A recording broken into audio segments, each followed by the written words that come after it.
तो जब मैं रिंग में जाती थी इन 1986, तो 1990 से मैंने चार्ट्स बनाना शुरू किया। जो भी ट्रेडर्स, इन्वेस्टर्स न्यूज़ मिलने पे बेचैन हो जाते हैं बाय करने के लिए, सेल करने के लिए, तो हमारे दिल की धड़कन जैसे जैसे बढ़ती है वो शेयर की प्राइस में आ जाती है। Why bull? बिकॉज उसमें एग्रेसिवनेस है। Okay, right? प्राइस ऊपर बढ़े जा रहे हैं, हाँ, इसीलिए इसीलिए उसको बुलिश कहते हैं, बिकॉज एग्रेसिवनेस है। इतना गिरा है, तो अब सोचो जो शेयर इतना गिर सकता है, तो बेयर मार्केट हुआ। हाँ, वो आपको ये बता रहा है कि एवरेज प्राइस में जो ट्रेड हो रहे हैं, जो पिछले 20 पीरियड का जो एवरेज है, प्राइस उससे ऊपर ट्रेड हो रहा है कि नीचे ट्रेड हो रहा है। ठीक है। तो अगर ऊपर ट्रेड हो रहा है, मतलब अभी तक मार्केट ऊपर की रेंज में है, वो फ्यूचर डायरेक्शन नहीं दे रहा है। हाय ज्योति मैम, कैसे हैं आप? मैं बहुत फैंटास्टिक हूँ, बताइए। सो मैम, पहले तो thank you so much for doing this. I am sure मुझे भी टेक्निकल एनालिसिस का बिल्कुल नॉलेज नहीं है और हमारे यूजर्स भी जानना चाहते हैं सिंस अ लॉन्ग टाइम कि प्रैक्टिकली इसे कैसे समझ सकते हैं। And since you have more than 37 years of experience in the stock markets, I am sure आपसे बेटर कोई नहीं होगा ये सब्जेक्ट हमें सिखाने के लिए। ऐसा तो नहीं है, मुझसे बेटर बहुत सारे लोग हैं। कभी भी मैं अपने आप को सबसे बेटर नहीं समझती हूँ। हाँ, एक्सपीरियंस है वो अलग बात है। For sure ma'am, but it's a pleasure to have you here. It's my honour. Yeah. So ma'am, starting with technical and fundamental analysis, ये सब हमने थियोरी में तो पढ़ा है कि टेक्निकल क्या होता है, चार्ट्स देखे जाते हैं और ट्रेंड लाइंस बनी जाती है। फंडामेंटल में वैल्यूएशंस देखे जाते हैं, पर ये सब थियोरेटिकली पढ़ा है। हमें कभी प्रैक्टिकली समझना हो कि ट्रेड एग्जीक्यूट कैसे होता है, तो ये सब आप एक बार एक ब्रीफली समझा सकते हैं कि टेक्निकल और फंडामेंटल में डिफरेंस क्या होता है?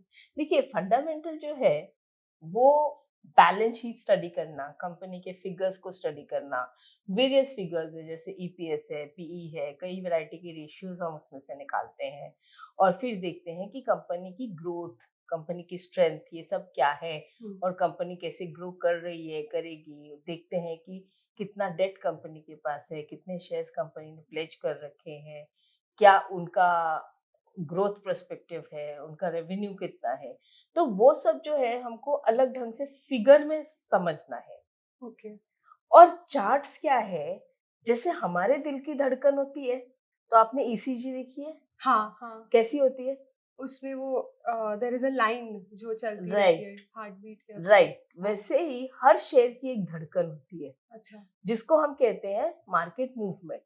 तो राइट, वैसे ही अगर आप चार्ट देखोगे, तो उसमें आपको हर चार्ट की एक धड़कन जैसी लाइन दिखेगी। जैसे ओके, मैं अभी आपको दिखाती हूँ, एक छोटी सी एग्जांपल देख लीजिए। अगर आप देखोगे तो ये चार्ट भी कुछ-कुछ वैसा ही दिखा रहा है ना? हाँ, करेक्ट, करेक्ट, तो ये हर शेयर की धड़कन होती है। ये धड़कन ओके, आती कहाँ से है? अल्टीमेटली ये हमारी धड़कन से आती है। मतलब हम ट्रेडर्स, आप ट्रेडर्स, जो भी ट्रेडर्स, हुँ, इन्वेस्टर्स न्यूज़ मिलने पे बेचैन हो जाते हैं बाय करने के लिए, सेल करने के लिए। तो हमारे दिल की धड़कन जैसे-जैसे बढ़ती है, वो शेयर की प्राइस में आ जाती है और फिर शेयर के प्राइस का भी चार्ट उसी धड़कन से बनता है। तो समझो लाखों लोग अगर टाटा मोटर्स या रिलायंस या निफ्टी या सेंसेक्स में अगर ट्रेड कर रहे हैं, हाँ, तो उन लाखों लोगों की धड़कन प्राइस में इफेक्ट करेगी और चार्ट भी उसी शेप में, उसी फॉर्मेट में अब बन जाएगा। अच्छा, अच्छा। तो ये आप जैसे आपने रिलायंस बताया, काफ़ी स्टॉक्स बताए आपने, तो ये टेक्निकल एनालिसिस सिर्फ़ स्टॉक्स में यूज़ किया जाता है कि किसी देखिए, और? ऐसा है, चार्ट्स जो है वो एक पिक्टोरियल फॉर्मेट है। हाँ, पिक्टोरियल फॉर्मेट का मतलब क्या है कि जब भी मैंने पिछली बार इस स्टाइल में पैटर्न देखा या इस स्टाइल का मूवमेंट देखा, तो इस तरह से ये चला था, हुँ, ये इसका आगे का मूवमेंट बना था। हाँ, हाँ, जब भी मैंने वो चीज़ देखी, तो आगे का मूवमेंट ऐसा बना था। ऐसा मैंने 10 में से 7 या 8 बार देखा। राइट, इसका मतलब ये है कि ज़्यादा करके वो बिहेवियर वैसा चलता है। हुँ, हुँ, अब जो बिहेवियर वैसा चलता है, तो आगे भी अगर वो चलेगा तो ऑलमोस्ट सिमिलर लाइन्स पे चलेगा, राइट, ऐसा मेरा एक्सपेक्टेशन होता है। ओके, तो वो जो बिहेवियर है, वो जो स्टाइल है, वो जो पैटर्न है, वो जब यहाँ पे काम कर सकती है, हुँ, तो वो कहीं भी काम कर सकती है। राइट, मतलब राइट, मैं इसे यूज़ करती हूँ इक्विटीज़ में, डेरिवेटिव्स में, कमोडिटीज़ में, करेंसी में। ओके, तो मैं इन सब चीजों में इनको यूज करती हूँ। और क्योंकि अल्टीमेटली फॉर्मेट और डिजाइन तो एक ही है। अभी हाँ, जैसे मैं आपको बताऊं कि यहाँ पे अगर मैं लेट अस से यहाँ पर मैं गोल्ड टाइप करती हूँ, ठीक है, गोल्ड, तो गोल्ड में मैंने एमसीएक्स फ्यूचर्स निकाला। ओके, अच्छा, अभी ये मैंने एक कमोडिटी का चार्ट निकाला गोल्ड का। ठीक है, अभी इसके पहले इक्विटी का था। हाँ, आपको कोई फर्क दिख रहा है? नहीं, सिर्फ स्टाइल वही लाइन है, सेम है, अप डाउन का ही है, हाँ, लेकिन स्टाइल सेम है। राइट, तो मतलब जब कॉन्सेप्ट सेम है तो कहीं भी काम कर सकता है। करेक्ट, करेक्ट, तो यहाँ से अगर मैं ये नाम हटा दूं तो it can be commodity, it can be equity, it can be currency. हाँ, फिर वो ग्लोबली आइडेंटिफाई करना मुश्किल हो जाएगा अगर नाम ही हट जाए क्योंकि it's the same it movement, it is a movement is same. हम ये बोल सकते हैं कि स्टडी तो सेम है। राइट, तो राइट, इसको हम कोई भी ग्लोबल भी कोई स्टॉक्स होगा या कमोडिटी होगी या करेंसी होगी वो ट्रेड कर सकते हैं। Okay, okay, study concept almost similar है। गॉट इट, गॉट इट, जो मेन स्टडी करना पड़ता है वो है बिहेवियर और उसका मूवमेंट का स्टाइल। एक बार उसका मूवमेंट, उसका पैटर्न, उसका बिहेवियर समझ गए तो फिर उस शेयर को ट्रेड करने में बहुत डिफिकल्टी नहीं आती, काफी हद तक आसान हो जाता है। मैम ये बेयर और बुल मार्केट क्या होता है? ये काफी न्यूज में आता रहता है पर समझ नहीं आता है काफी बार देखिए तो। जैसे क्या होता है कि अभी आप यहाँ पे क्या देख रहे हो कि मार्केट जो है, जो पिछला लो बनाया था, हाँ, दूसरा लो उससे ऊपर का है, राइट, मतलब नीचे नहीं गया ना इसके, नहीं, ये ऊपर है, ऊपर गया, हाँ, फिर नीचे आया, हाँ, फिर वापस जब ऊपर गया तो प्रीवियस हाई को तोड़ के नया हाई बनाया, राइट, फिर लो बनाया। लेकिन क्या ये लो इस लो के ऊपर है कि नीचे है? ऊपर है, ऊपर है। हाँ, तो मतलब मार्केट क्या बना रहा है? हायर हाइज और हायर लोज ओके, कंटिन्यू। कहीं ओके, भी मार्केट ने अगर आप देखो तो पिछला लो तोड़ा है क्या? टेम्पररी शॉर्ट तोड़ा नहीं, है, फिर बाद में वापस हाँ, ऊपर चला गया। मतलब ओवरऑल लॉन्ग टर्म में बुलिश है। और हाँ, अगर ये मैं डेली देख रही हूँ, देखिए यहाँ पे डी लिखा है, डब्ल्यू लिखा है, एम लिखा है। हम्म, मैं ये ट्रेडिंग व्यू पेड वाला सब्सक्रिप्शन यूज करती हूँ। अच्छा, ओके, तो ये वीकली है। वीकली वाले में अगर मैं लॉन्गर ड्यूरेशन देख सकती हूँ तो हाँ, लॉन्गर ड्यूरेशन में भी ये देखिए यहाँ से 2018 से लेके अगर मैं पूरा कंबाइन करके यहाँ पे देखती हूँ तो ओवरऑल ट्रेंड जो है वो एक बार करेक्टिव हुआ था, लेकिन अगर बड़े लेवल पे देखूं तो ट्रेंड जो है वो पॉजिटिव लॉन्ग ही टर्म, बना हुआ है। ओके, इसे हम कहते हैं कि पॉजिटिव फेज। समझ गई, ये हो गया पॉजिटिव, मतलब bull. Hmm, why bull? Because उसमें एग्रेसिवनेस है, ओके, राइट? प्राइस ऊपर बढ़े जा रहा है हाँ, इसीलिए बुल, इसीलिए उसको बुलिश कहते हैं, बिकॉज एग्रेसिवनेस है। राइट, बेर ठंडा होता है, बेर एग्रेसिव नहीं होता है, इसीलिए हम उसको बेर मार्केट कहते हैं, क्योंकि गिरता हुआ मार्केट। अब उसमें हम क्या देखते हैं जनरली? अब देखो इसमें मैं आपको दोनों बुलिश मार्केट और बेरिश मार्केट दिखाती हूँ। क्या होता है, ये देखो मार्केट ने क्या किया है, higher high higher low formation लिया है। ओके, उसके बाद ये लो को अभी तोड़ा नहीं है, लेकिन हाई, न्यू हाई नहीं बनाया है। हाँ, और यहाँ पे आप देखोगे तो कहीं पे भी न्यू हाई नहीं बन रहा है, सेम हाई बन रहा है। ओके, और फिर मार्केट ने क्या किया है, lower lower high, high, lower लो, लोअर हाई, लोअर लो, लोअर हाई, लोअर लो, लोअर हाई, लोअर लो। अच्छा, मतलब पूरा का पूरा गिरना शुरू हो गया है। और ये कहाँ से गिरना गिरना शुरू किया इसने? 229 के करीब से गिरना शुरू हुआ और कहाँ तक गिरते रहा? करीब करीब 94, 92। इतना हम्म, गिरा है। तो अब सोचो जो शेयर इतना गिर सकता है तो वो बेयर मार्केट हुआ। हाँ, तो मैम ये तो हो गया लाइन चार्ट। अभी मैंने इसके पहले एक चार्ट देखा था, आपने कुछ विंडो खोला था, तो आप और कौन से चार्ट्स यूज करते हैं अपार्ट फ्रॉम लाइन चार्ट? देखो ऐसा है, ये जो चार्ट है ये लाइन चार्ट है। हाँ, इसमें क्या होता है, सिर्फ क्लोज प्राइस आता है। हम्म, ओल्डेस्ट फॉर्म ऑफ चार्ट यही है। तो ओके, जब मैं रिंग में जाती थी इन 1986, तो 1990 से मैंने चार्ट्स बनाना शुरू किया। हाँ, वो टाइम पे कंप्यूटर्स पे चार्ट्स नहीं होते थे, तो हम्म, हम लोग ग्राफ पेपर पे बनाते थे। तो क्या ओह, करते थे हम लोग, जैसे ये ग्राफ पेपर हुआ तो ये हमने प्लॉट किया, तो ये सिर्फ क्लोज प्राइस पे प्लॉट होता था, हम्म, राइट?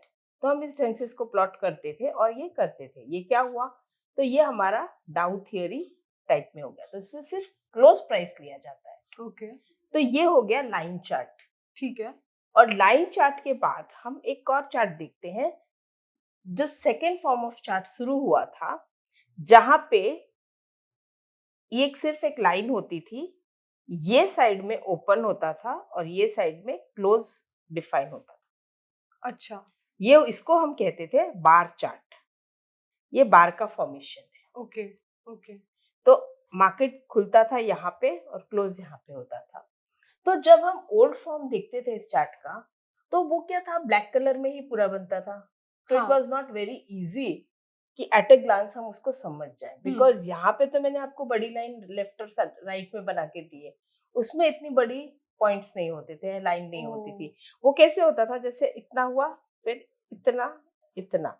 तो ब्लैक कलर में इतने छोटे छोटे चार्ट्स देखना या इतनी छोटी छोटी लाइंस देखना थोड़ा डिफिकल्ट था। डिफिकल्ट। तो जापानीज ने अपने वर्जन में इसको इन्वेंट किया इन कैंडल फॉर्म। तो वो ओके, क्या करते थे, ब्लैक और व्हाइट यूज करते थे।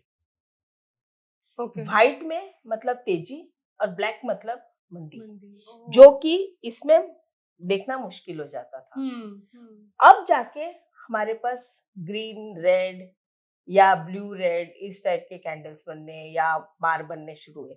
तो ये जो फॉर्मेशन था ना, ओपन यहाँ पे, क्लोज यहाँ पे, ये हाई ये लो, जैसे बार में ये हाई ये लो। ओके, तो यही बार को अगर मैं थोड़ा सा एक्सटेंड कर दूं और ये इसको कैंडल फॉर्मेशन बना दिया, ठीक है। तो क्या हुआ, अभी कैंडल फॉर्मेशन बनने से ये हो जाता था, जैसे अभी ये व्हाइट है मतलब ग्रीन है, क्यों, ओपन नीचे है क्लोज ऊपर क्लोज़ है, ऊपर है। मतलब तेजी की कैंडल है। हाँ, तो ये व्हाइट कैंडल होती थी। हुँ, और ब्लैक कैंडल के लिए कैसे बनाया जाता था, ऐसे शेड कर दिया जाता था, ये ओके। ओपन ये क्लोज, तो ये पूरा ब्लैक हो जैसे हो जाता था। अब इसको डिफाइन करना बहुत इजी हो जाता था, एक ही झलक में पता चल जाता था मार्केट डाउन है कि अप है, क्योंकि पहले के टाइम में ब्लैक एंड व्हाइट में ही ये सारे फॉर्मेशन और पिक्चर हुआ करते थे। अच्छा, तो अभी हमारे चार्ट्स में ग्रीन और रेड रेड होने लग कलर। गए, हाँ। तो अच्छा, यही जब हमें चार्ट्स दिखाते हैं या देखते हैं, तो जैसे ये लाइन है, तो देखिए मैं यहाँ पे क्लिक करती हूँ ना, तो इतनी वैरायटी के दिख रहे हैं, हुँ, लेकिन मैं जो ज्यादा यूज करती हूँ वो है कैंडल। Candles, okay. तो कैंडल, ये देखिए कैंडल की फॉर्मेशन सेम है जो मैंने आपको बताई, ओह! या, राइट। राइट। और यही अगर मैं इसको बार के फॉर्मेशन में करती हूँ, तो क्या आपको दिख रहा है बार का फॉर्मेशन। हाँ, अब मुझे बताइए कि जब मैं बार देखती हूँ, तो जिनको बार की प्रैक्टिस है ना, वो बार बहुत आराम से देख लेते हैं। अच्छा, मेरा इस पे उतना अच्छा आंख नहीं बैठा हुआ है, उतनी अच्छी प्रैक्टिस नहीं है, मुझे थोड़ी डिफिकल्टी पड़ रही है, जैसे ओपन हाई देखना या ये ओपन लो देखना। तो मैं इसे अगर कैंडल फॉर्म में कन्वर्ट कर देती हूँ, तो यही चीजें मुझे कितनी इजीली हुँ, उसका शेप, उसकी हाँ, साइज ये सब हाँ, दिखने लग जाती है। राइट, अब यही अगर मैं देखो फिर से बार कर देती हूँ और इसमें मैं कलर भी चेंज कर सकती हूँ। तो सेटिंग्स में जाके हम क्या करते हैं, इसको ब्लैक एंड व्हाइट कर देते हैं, अप कलर ब्लैक और डाउन कलर ब्लैक। अब देखिए, क्या ये डिफिकल्ट है, इतना हाँ, इजीली इतना नहीं क्लैरिटी के दिखता साथ है। नहीं है। हुँ, वही अगर मैं कैंडल स्टिक कर दूं ब्लैक एंड व्हाइट, तो अप कलर, बहुत बेटर रीडेबिलिटी आती है हाँ, इससे, राइट। तो ये जो ग्रीन और रेड आने के बाद बार चार्ट भी इजी हो गया है। हुँ, लेकिन जो आदत हम लोग को पड़ चुकी है ना कैंडल्स हाँ, वाली, वो ऐसी हो गई। तो इसको अब मैं वापस से इसकी सेटिंग चेंज कर दूं, एक मिनट, इसकी सेटिंग हम यहाँ से चेंज कर देंगे, अप कलर ग्रीन ब्लू जो हम करना चाहें कर सकते हैं। चलो हमने ब्लू कर दिया और ये हमने रेड कर दिया, तो हो गया। राइट। ये फिर भी थोड़ा बेटर दिख रहा है। हाँ, यस। ब्लैक में थोड़ा कंफ्यूजन हो रहा हाँ, था, तो हाँ। इसलिए ये 2-3 वैरायटी के, और भी वैसे तो बहुत वैराइटीज़ है, ब्रैंको है, पॉइंट एंड फिगर है, हुँ, हेकेनाशी है, लेकिन मेजॉरिटी सब ये दिखते हैं। ओके।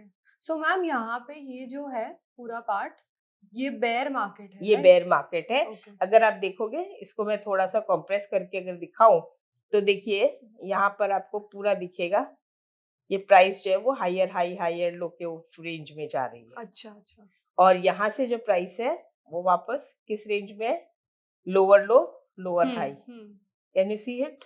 हाँ, हाँ, गॉट इट।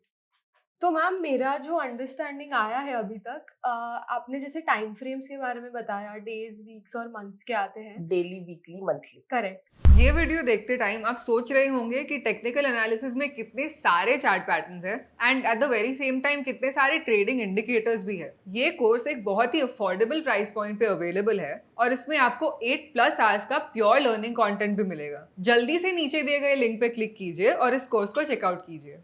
तो अगर हम डेली चार्ट्स देखें या तो हम 1 मिनट 2 मिनट चार्ट्स देखें, तो उसमें हमें बुल मार्केट का थोड़ा ज्यादा अंदाजा आ जाता होगा then long term frames. 1 minute chart में। हाँ। अच्छा, एक बात बताओ, एग्जाम्स की डेट 1 साल बाद है, हम्म। तो आपकी धड़कन कितनी फास्ट चलेगी? अभी तो इतनी नहीं, इतना स्ट्रेस नहीं होगा एक स्ट्रेस साल नहीं बाद। होगा। अगर एग्जाम को 6 महीने रह गए हो तो? थोड़ी ज्यादा। हाँ। अगर एग्जाम को 1 महीना रह गया हो? तो फिर बहुत ज्यादा। हाँ। अभी पेपर स्टार्ट हो रहा है और तुम्हारे हाथ में क्वेश्चन पेपर आ गया, अब तुम्हारी हार्ट बीट्स कितनी जोर से बढ़ रही है? हाँ, काफी ज्यादा, राइट। तो 1 मिनट हम्म। और 1 दिन और 1 महीना का फ्लक्चुएशन उसी तरह से देखा जाता है। अभी ये आपको दिख रहा है एक पूरे दिन का कैंडल, राइट? हम्म। 1 2 3 4 5, इस 5 को मिला के मैं आपको दिखाती हूँ, आपको वीक का कितना बड़ा कैंडल दिखेगा। ओके। सिर्फ ये अकेला कैंडल, ओह। राइट? राइट। राइट। वैसे ही अगर ये वीक है तो ये लीजिए, मैं एक वीक कर देती हूँ। अब इस वीक के अंदर अगर मैं डेली में जाती हूँ तो डेली में 1 2 3 ये आपको इतने कैंडल्स मिलेंगे। तो कितना अच्छा। बड़ा मूवमेंट दिख रहा है आपको? डेली में काफी ज्यादा मूवमेंट दिख रहा है, जबकि rather than ये weekly। वीकली में करती हूँ तो सिर्फ एक ही कैंडल का अप डाउन है। करेक्ट। अच्छा, अभी ये मैं यहाँ से हटाती हूँ और वापस डेली पे आती हूँ। डेली में ये कितना मूवमेंट है? ज्यादा नहीं है मूवमेंट। आपको ये लग रहा है ना ज्यादा नहीं है? अब इसको ही मैं 1 मिनट में कर देती हूँ। हाँ। अब देखो क्या लग रहा है, ओ, कितना मूवमेंट लग रहा है? काफी ज्यादा मूवमेंट। अभी आपको लगेगा ये तो बुल मार्केट आ गया, हाँ हाँ। लेकिन और इसको अगर मैं कंप्रेस करूं, आप बोलोगे ये तो बेयर मार्केट आ बेयर। गया। तो ऐसे ये मार्केट स्टार्ट हुआ है मॉर्निंग 9 o'clock से। कितनी बार आपको बेयर मार्केट और कितनी बार बुल मार्केट दिखा होगा? ये देखिए, बताइए मुझे। बुल मार्केट हमें रफली 2 बार दिखा है। जो ठीक भी है। है, लेकिन वो हाँ। एक ही दिन में आपको दोनों कितनी चीज बार दिख दिखा गया। है? राइट। ट्रू। और ये एक एक मिनट का वही है, जैसे एग्जाम पेपर हाथ में आया तो कितनी हार्ट बीट फास्ट हो जाती है, लेकिन अगर एग्जाम को टाइम है तो मेरा मूवमेंट या मेरा दिमाग, मेरा दिल कितना शांत रहेगा ना। इसीलिए लॉन्ग टर्म ट्रेडर्स या लॉन्ग टर्म इन्वेस्टर्स थोड़ा ज्यादा पैसा कमा लेते हैं इंट्राडे ट्रेडिंग के कंपैरिजन में, क्योंकि ओह। इंट्राडे में हार्ट बीट्स बढ़ी हुई रहती है। थोड़ा सा डिलीवरी पोजीशन करने में या पोजीशन होल्ड करने में हार्ट बीट्स उतनी बड़ी नहीं रहती। क्या तुमने ऐसा देखा है कभी कि लॉस में होल्ड करते हैं, प्रॉफिट में जल्दी बुक कर लेते हैं? हाँ, क्योंकि लॉस में शायद ज्यादा डर लगता हो तो वो उम्मीद ऐसा रहती है कि उम्मीद वापस से रहती मेरे प्राइस आ जाएंगे, है। राइट। राइट? तो वो एक दिन आते भी है। ओके। कई लोगों से मैंने सुना है कि हम लॉस में काटते नहीं, सालों साल रखते हैं, तो कुछ तो गायब भी हो जाते हैं और कुछ के वापस भाव आ भी जाते हैं। लेकिन वो टाइम में जो अपॉर्चुनिटीज और मूवमेंट्स चली गई उसका क्या? तो अगर हम डे ट्रेडिंग करते हैं तो उसको डे ट्रेडिंग के रूप में ही रखें, और अगर हम उसको डिलीवरी बनाते हैं तो डिलीवरी के रूप में रखें। ओके। इंट्राडे को डिलीवरी में कन्वर्ट ना करें और डिलीवरी को इंट्राडे में कन्वर्ट ना करें अनलेस एंड अनटिल उसमें बड़ा प्रॉफिट आ रहा हो। अच्छा मैम, तो आपने ये इंट्राडे और ये सब जो बताया, क्या आप बता सकते हैं कि कौन से टाइप्स के ट्रेडर्स होते हैं? क्योंकि मुझे डिलीवरी और इंट्राडे में इतना आइडिया नहीं है कि क्या होता है। इंट्राडे ट्रेडर्स मतलब जिन्होंने आज लिया है और आज ही उनको पोजीशन स्क्वायर ऑफ करनी है, ओके। वो नेक्स्ट डे के लिए लेके नहीं जाते। ओके। फिर अभी एक और टर्म यूज होता है BTST, मतलब अच्छा। बाय टुडे सेल टुमारो, अच्छा। या तो STBT, sell today buy tomorrow. Okay. Okay. जो सेल होता है या शॉर्ट पहले करते हैं और बाद में बाय करते हैं, वो ज्यादा करके हम डेरिवेटिव्स या फ्यूचर्स में कर सकते हैं। कैश में नहीं कर सकते, कैश मार्केट में नहीं कर सकते, बिकॉज वहां पे अगर हमारे हाथ में डिलीवरी है तो कर सकते हैं, ओके। अदरवाइज नहीं कर सकते क्योंकि डिलीवरी देनी पड़ेगी। तो डिलीवरी मतलब लॉन्ग टर्म के लिए होल्ड करना? जरूरी नहीं है, मेरे डीमैट में शेयर्स हैं, हाँ। वो मैं 10 दिन के लिए भी होल्ड कर सकती हूँ, 15 दिन के लिए भी, महीने 2 महीने के लिए भी, और 10-12 साल के लिए भी, 15 साल के लिए भी, और फॉर एवर भी। अच्छा, अच्छा, ठीक है। तो वो लॉन्ग टर्म हो जाता है। लेकिन जो शॉर्ट टर्म है, मान लो जैसे महीना, 1.5 महीना, 2 महीना, 6 महीना ऐसा होल्ड कर लिया। ओके। और वेरी शॉर्ट टर्म 1 वीक के लिए, 10 दिन के लिए, 15 दिन के लिए, वो वेरी शॉर्ट टर्म है या पोजिशनल है, ऐसा कहते हैं। और मैम मैंने मार्केट्स में सुना है कि स्विंग और पोजिशनल ट्रेडर्स भी होते हैं, ये क्या होता है? Swing Exactly. मतलब जैसे अभी हमने देखा कि मार्केट यहाँ पे एक स्विंग ले रहा है, हायर हाइज हायर लो, तो क्या होता है जब प्राइस हायर लो बना के और फिर ये पिछला जो हाई है हाँ। उसको ब्रेकआउट देती है, तो लोग खरीदते हैं और इमीडिएटली उसको सेल करते हैं, ओह! या उतनी रेंज के लिए रुक के उसको बेच देते हैं। अभी देखो ये क्या है, ये आपने जैसे बताया हायर हाइज और हायर लोज। तो यहाँ पे इसने लो बनाया हाँ, और ये हायर हाई बना दिया। राइट। तो स्विंग ट्रेडर्स क्या करते हैं कि जैसे यहाँ पे सपोज ब्रेकआउट हुआ, हुँ, तो वो बाय करते हैं और इमीडिएटली थोड़ा सा मूव होने पे उसको बेच देते हैं। ओके, फिर ओके। अगर मान लो डाउन ट्रेंड में मार्केट है, तो जैसे ही पिछला लो टूटा वो शॉर्ट कर देते हैं इस लेवल पे अच्छा, स्टॉप लॉस के साथ में, तो इसको हम अच्छा। स्विंग ट्रेडिंग भी कहते हैं। ओके। इसका कोई टाइम फ्रेम नहीं होता है ये? वो जिस टाइम फ्रेम के हिसाब से, अगर वो डेली में करना चाहें, मतलब इंट्राडे करते हैं तो लोअर टाइम फ्रेम में जाएंगे, जैसे 10 मिनट हुआ, 5 मिनट हुआ, ओके, उस हिसाब गॉट से इट। देखेंगे। अगर वो पोजिशनल है तो 1 आवर डेली मिक्स करके देख सकते हैं। हुँ, अगर लॉन्ग टर्म के लिए है तो वीकली डेली को मिक्स कर सकते हैं। हाँ, और अगर मतलब परमानेंट होल्डिंग है तो वीकली मंथली यूज करिए। तो लेकिन जो स्विंग है, बेसिकली वो लोग जो स्विंग ट्रेडर्स है, हाँ। वो डेली और आवरली को ही मिक्स करते हैं, तो पोजिशनल बन जाती है। और इंट्राडे को स्विंग के लिए करते हैं तो let's say 10 minutes, 55 minutes and 15 minutes के कॉम्बिनेशन में करते हैं। राइट। सो मैम आपने यहाँ पे समझाते टाइम ब्रेकआउट, ब्रेकडाउन काफ़ी यूज़ किया है वर्ड। तो ये आइडेंटिफ़ाई कैसे होता है?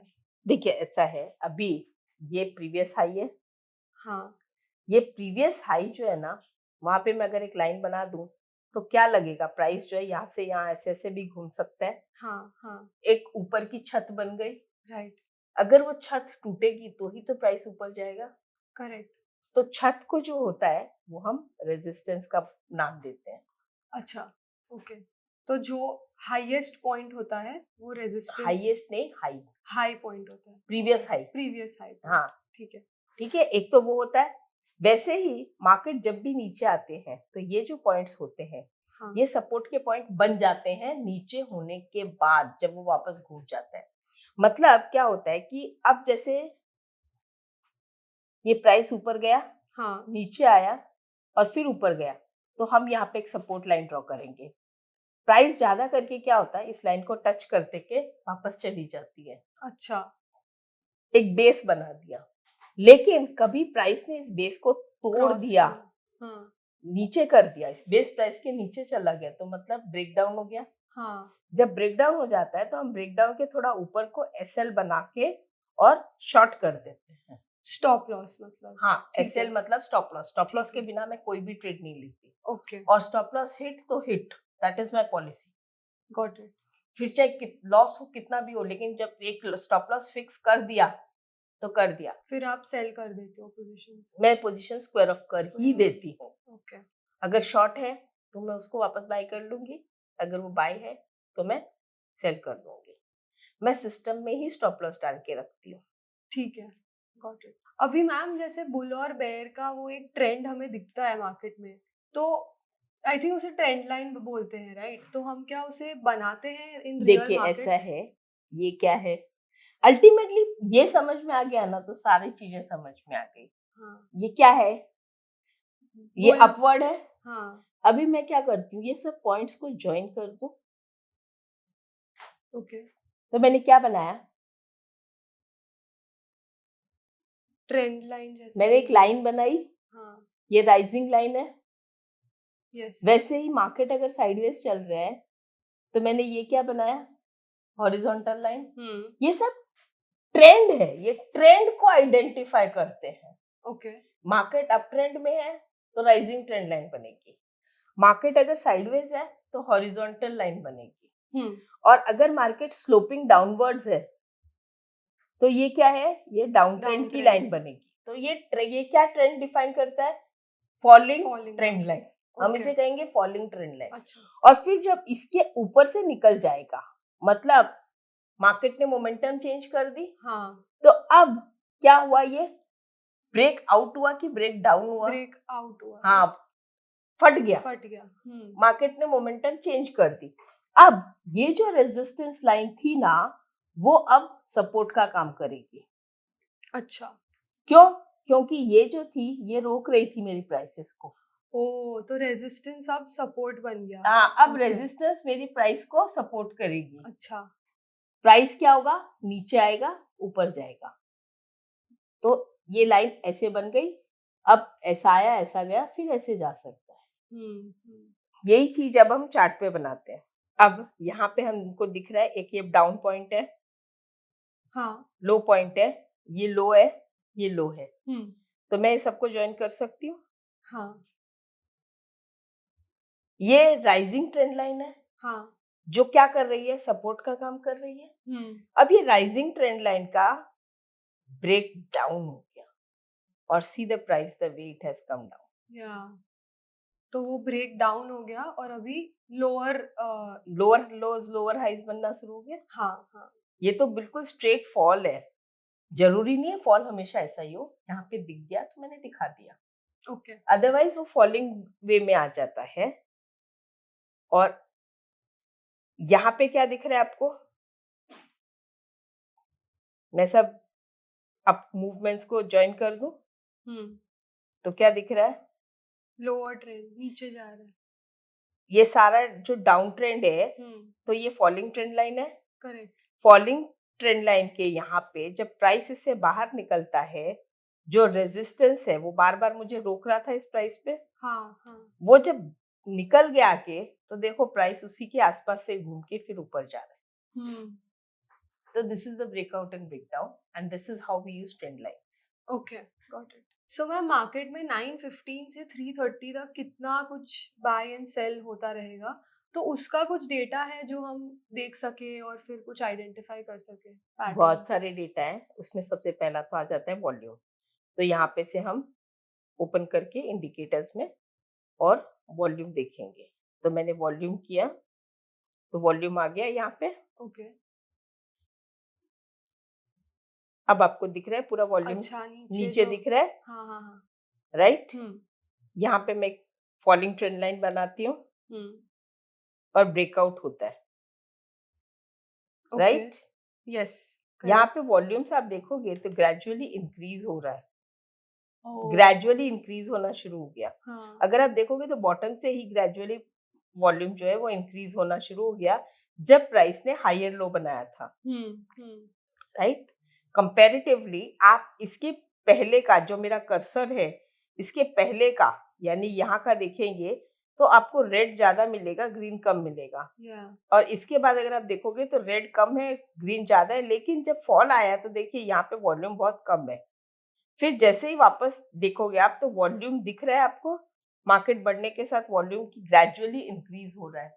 मतलब क्या है कि जब मार्केट गिरता है या बढ़ता है तो प्रेशर आना चाहिए, हाँ बहुत सारे लोगों का पार्टिसिपेशन होना चाहिए। जब बहुत सारे लोगों का पार्टिसिपेशन होगा तो क्या होगा, वॉल्यूम आएगा। वो वॉल्यूम से पता चलता है कि मार्केट में कितना स्ट्रेंथ है। इस राइज या फॉल विदाउट वॉल्यूम है या विथ वॉल्यूम है। अगर विथ वॉल्यूम है तो मतलब स्ट्रेंथ है, विदाउट वॉल्यूम है तो फिर मैं उसमें बाय या सेल करने में डरूंगी। अच्छा, तो मतलब इसमें डिमांड और सप्लाई का पूरा बिल्कुल लॉजिक आएगा। टेक्निकल एनालिसिस पूरा सेम स्टॉक मार्केट या टेक्निकल एनालिसिस या प्राइस एक्शन जो भी हम बात करते हैं, टोटली डिमांड और सप्लाई पे। अगर डिमांड इंक्रीज होगी तो प्राइस इंक्रीज होगा और वॉल्यूम फिर बढ़ेगा और सप्लाई इंक्रीज होगी तो प्राइस गिरेगा। करेक्ट। ठीक है। और वो वॉल्यूम के साथ होगा। हाँ। हम्म, तो वॉल्यूम जब आएगा तो मूवमेंट उसी साइड में आएगी। अगर विदाउट वॉल्यूम के है तो फिर हम प्रिफर नहीं करेंगे। तो अगर आप कोई शॉप में जाते हो और आप देखते हो दुकान बिल्कुल खाली जैसी है और आप जो प्रोडक्ट खरीदने जा रहे हो और शॉपकीपर ने आपको बोला कि इसका ये प्राइस है हाँ। और वो हाई है, हम्म, तो आप क्या करोगे? मैं प्रोडक्ट बाय नहीं करूंगी तब, क्यों? क्योंकि प्राइस बहुत हाई है और खाली है पूरा दुकान, तो maybe the product is not as good, volume नहीं है उधर। वॉल्यूम नहीं है तो मतलब आपको मजा नहीं आ रहा है, हाँ। आपको लग रहा है कुछ गड़बड़ है, हाँ। आप वापस आ जाओगे। राइट। फिर वापस आप उस शॉप में गए और देखा बहुत रश है हम्म, और वही प्राइस में वो दे रहा है, तो क्या करोगे? या उससे थोड़ा ज्यादा में दे रहा है, तो क्या करोगे? तब मैं शायद बाय कर लूंगी। कर लोगे। हाँ। मतलब आपको भी समझ में आता है कि अभी पब्लिक पार्टिसिपेशन या पब्लिक का इंटरेस्ट अभी इस प्रोडक्ट में नहीं है या इस दुकान में नहीं है। जब पब्लिक का इंटरेस्ट वहां पे आएगा और सब बहुत सारे लोग आ जाएंगे, तब आपका भी इंटरेस्ट उसमें आ गया। तो यहाँ पे भी मैं कह सकती हूँ कि ये स्टॉक मेरे लिए एक दुकान है और यहाँ पे इसका भाव भले ही ज्यादा है लेकिन पार्टिसिपेशन कम है, तो प्राइस वो जबरदस्ती का ज्यादा बता रहा है। हाँ। तो मैं वेट करूंगी जब बहुत सारे लोगों का पार्टिसिपेशन आ जाएगा हम्म। और फिर मैं बाय कर सकती हूँ। हम्म। मेरा कॉन्फिडेंस बढ़ जाता है कि अभी हाँ इतने लोगों ने पार्टिसिपेशन किया है। Hmm, so that is what volume tells me. Okay. Ma'am ये मूविंग एवरेज क्या होता है? मतलब ऐसे सुना है कि 200 डेज और 20 डेज का मूविंग एवरेज लाइन बनता है। देखो क्या होता है, जब मैं डेली चार्ट्स में देखती हूँ तो एक महीने में कितने ट्रेडिंग डेज होते हैं? 20। रफली अराउंड 20। 20। तो वो देखते हैं कि 20 डेज का जो मूविंग एवरेज है, मतलब पिछले एक महीने के जो ट्रेडिंग डेज हैं, नॉट लास्ट मंथ, ओवरऑल हाँ। लास्ट 20 डेज, हाँ। हाँ। तो वो एक महीना हो गया। वो Correct. डेट कोई भी डेट से कोई भी डेट हो सकती है। हम्म। तो वहां से हम लेते हैं तो प्राइस जो है पिछले 20 डेज में मूविंग एवरेज के ऊपर रही है कि नीचे रही है। अच्छा। तो वो मूविंग एवरेज के ऊपर है मतलब उसमें तेजी है, और मूविंग एवरेज के नीचे है मतलब उसमें। ओके। ओके। और अगर वो मूविंग एवरेज के नीचे है तो मतलब उसमें मंदी आ सकती है। तो अगेन मैं एक इंडिकेटर डाल के आपको दिखाती हूँ।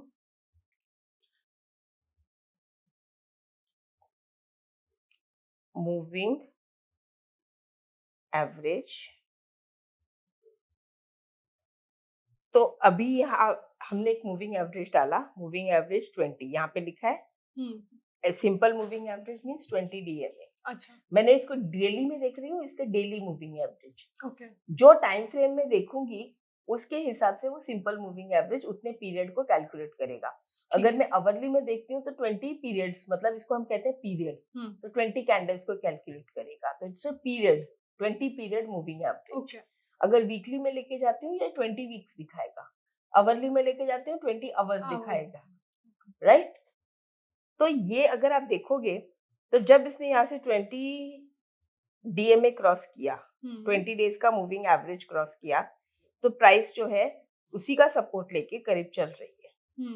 नीचे आने के बाद फिर नीचे चल रही है। अब आपको ये बीच बीच में दिखाई दे रहा होगा ये सब। तो इस यहाँ पे हम साथ में क्या यूज करेंगे, ट्रेंड लाइन का भी यूज कर देंगे, ओके। जिससे हमको थोड़ा इजी हो जाए। अच्छा। तो यहाँ से जब वो क्रॉस करके हमको 20 के ऊपर चला गया तो हमारा स्टॉप लॉस हिट हो रहा है। लेकिन हम थोड़ा सा अगर चाहें तो रिस्क लेके, बिकॉज ये लाइन को हमने ये लाइन और ये पॉइंट से जोड़ा हुआ है, अगर उसके ऊपर क्लोज देगा तो मैं स्टॉप लॉस हिट करा दूंगी, राइट। अभी यहाँ पर इसके ऊपर दिया है, मेरा स्टॉप लॉस एक बार तो हिट हो गया। वापस इसके नीचे आएगा, मैं फिर शॉर्ट जा सकती हूँ, राइट। हाँ। ओके। ये 20 का यहाँ पे फिर हिट करा दिया, फिर नीचे आ गया, यहाँ पे फिर कर दिया। लेकिन देखियो सिस्टम ने जब बताया मैंने किया है, जैसा बताया वैसा किया है, अपना दिमाग नहीं लगाया। अगर मैं मूविंग एवरेज देख रही हूँ और मूविंग एवरेज यूज कर रही हूँ, मैं इसको पूरी तरह से रिस्पेक्ट करूंगी, क्योंकि यहाँ पे इसने भले ही मेरा थोड़ा लॉस कराया, यहाँ पे भले ही थोड़ा मेरा लॉस कराया, लेकिन यहाँ से जब इसने ब्रेकआउट दिया तो देखो कंटिन्यू चलते जा रहा है, कहाँ तक, यहाँ तक। तो ये रैली जो है वो मेरी मिस आउट हो सकती है अगर मैंने उस सिस्टम को फॉलो नहीं किया है तो। तो सिस्टम अगर बोलता है स्टॉप लॉस तो स्टॉप लॉस, सिस्टम बोलता है नो तो नो।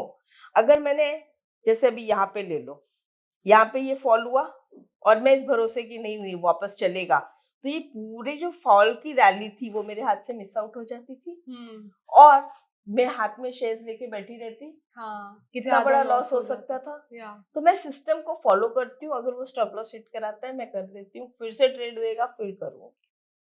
ओके, तो हमें मूविंग एवरेज फ्यूचर का एक रेफरेंस देता है कि मार्केट कौन सी डायरेक्शन में जाएगा बेसिकली। मार्केट का एक एवरेज जो है, प्राइस उसके ऊपर चल रही है कि प्राइस उसके नीचे चल रही है, वो कोई डायरेक्शन नहीं दे रहा है। ओके, वो आपको ये बता रहा है कि एवरेज प्राइस में जो ट्रेड हो रहे हैं, जो पिछले 20 पीरियड का जो एवरेज है, प्राइस उससे ऊपर ट्रेड हो रहा है कि नीचे ट्रेड हो रहा है। ठीक है, तो अगर ऊपर ट्रेड हो रहा है मतलब अभी तक मार्केट ऊपर की रेंज में है, वो फ्यूचर डायरेक्शन नहीं दे रहा है। ओके ओके, वो आपको ये बता रहा है कि अभी आप ऊपर ही बने रहो, बिकॉज ओवरऑल एवरेज जो है वो ऊपर है।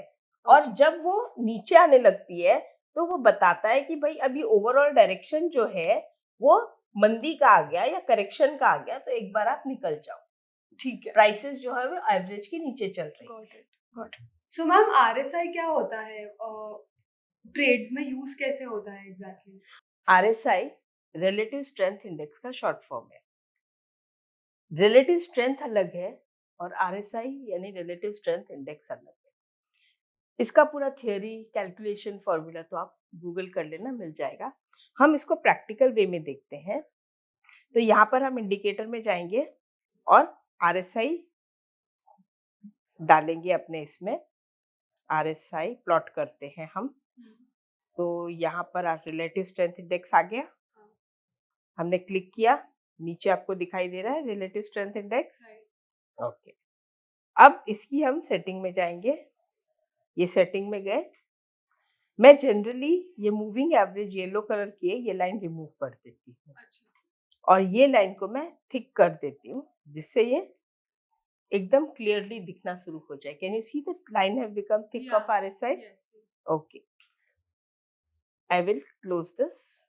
अब यहाँ पे आपको एक बैंड दिख रहा है पर्पल कलर का, शेडेड, राइट?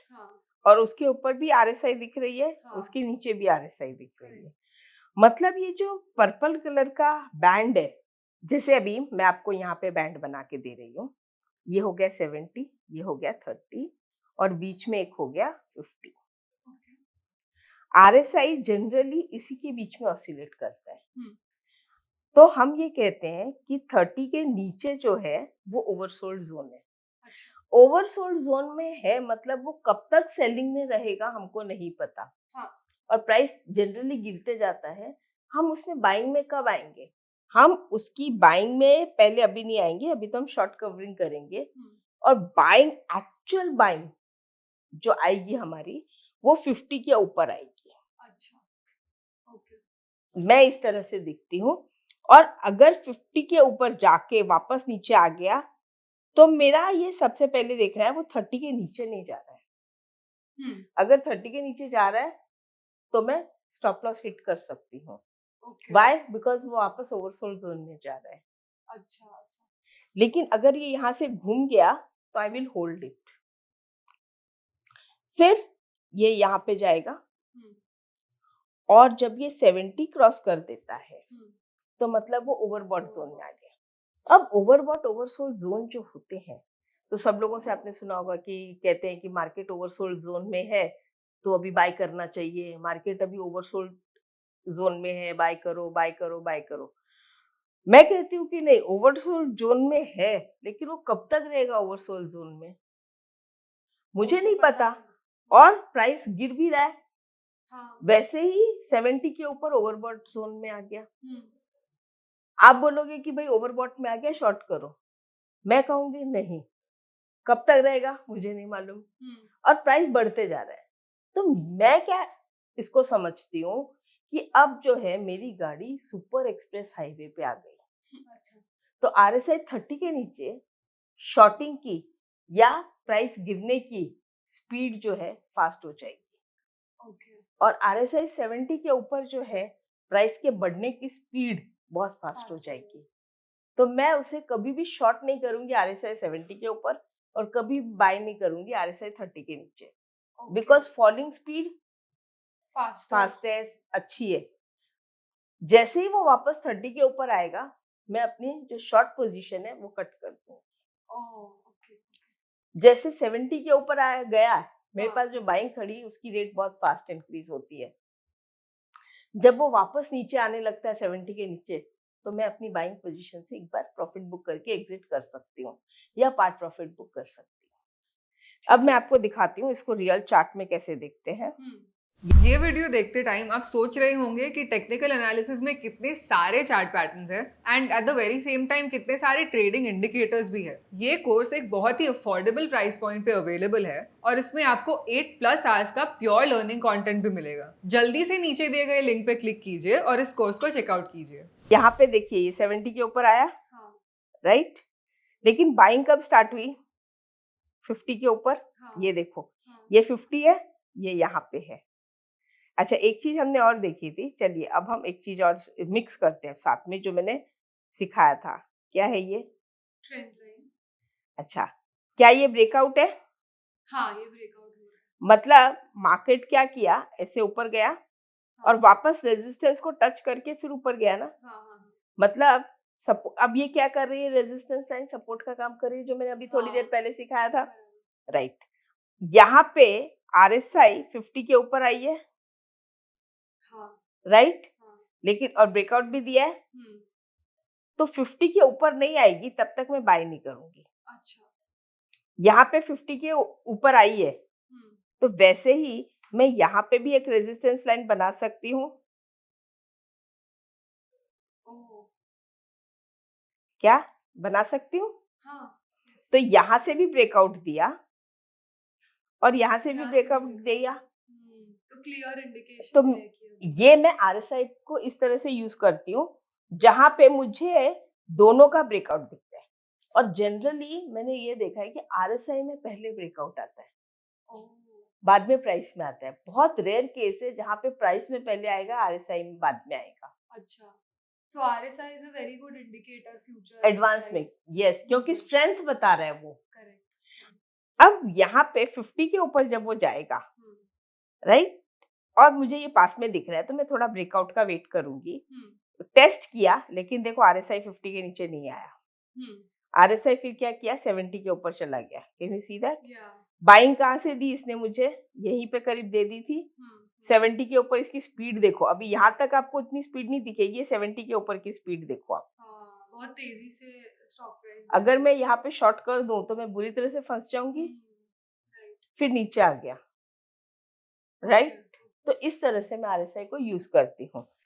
अभी देखो बैंक निफ्टी में भी आपको दिख रहा है, जब RSI 70 के ऊपर गया तो स्पीड देखो, गैप्स दिख रहे हैं सीधे सीधे, हाँ राइट। और जैसे ही 70 के नीचे आया, सेलिंग प्रेशर आ गया, तो मैं यहाँ पे एग्जिट कर सकती हूँ। अब मैं क्या करूंगी कि ये जो बॉटम्स है इसको मैं जोड़ दूंगी, राइट।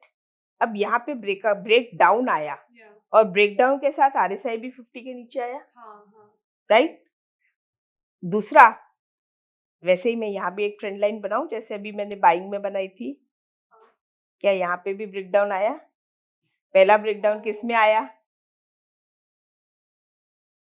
RSI में हाँ, फिर प्राइस में आया, तब तक RSI ने इसको सपोर्ट लेके नीचे आ गया, 50 के नीचे आ गया, और देखिए इसके बाद, और जैसे ही 30 के नीचे आया यहाँ पे, and then see the speed. फिर उसका इतना इजी नहीं है, 50 के ऊपर गया मतलब बाइंग जोन नहीं आई, फिर 30 के नीचे, फिर जब 50 के ऊपर गया साथ साथ में, और यहाँ पे क्या हुआ, उसी के साथ मेरी ट्रेंड लाइन ब्रेकआउट भी हुई, एग्जैक्टली, क्लियर ब्रेकआउट, राइट। अब मैं यहाँ पे एक और चीज दिखाती हूँ, एक हॉरिजॉन्टल लाइन बनाते हैं।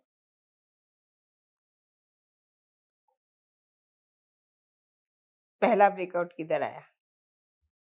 RSI प्राइस में बाद में आएगा, तो वहां पे मैं अलर्ट हो जाऊंगी जैसे ही RSI में ब्रेक आएगा। Got it?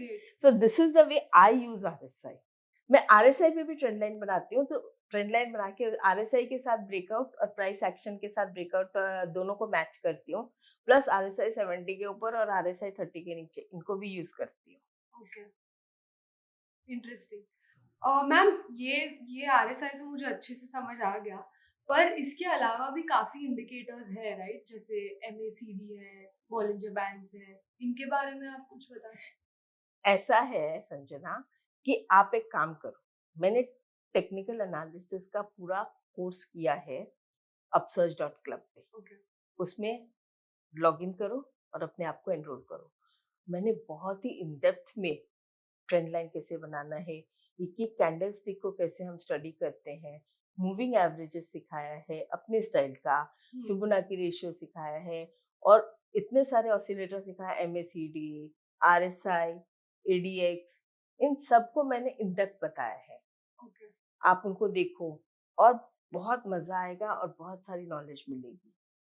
इंडिकेटर्स में भी मैंने वैरायटी ऑफ इंडिकेटर्स लिए, जैसे बोलिंजर बैंड लिया है, सुपर ट्रेंड लिया है, मूविंग एवरेजेस लिया है, ये सब कुछ मैंने उसमें लिया है और एक डिटेल अच्छे से सिखाया है। तो एक बार लॉग इन करो, एनरोल करो, सीख लो, और प्राइस भी ज्यादा नहीं है, हाँ। बहुत ही छोटी सी नॉमिनल प्राइस है। थैंक यू ज्योति मैम, काफ़ी अच्छे से मुझे एक बेसिक लेवल का अंडरस्टैंडिंग आ गया है about technical analysis, and I am sure हमारे यूजर्स को भी आ गया होगा। और मैं आपका कोर्स डेफिनेटली चेकआउट करूंगी on upsurge.club, and I hope I become a good trader as sound as you in the future. All the best. Thank you so much ma'am for doing this. Thank you.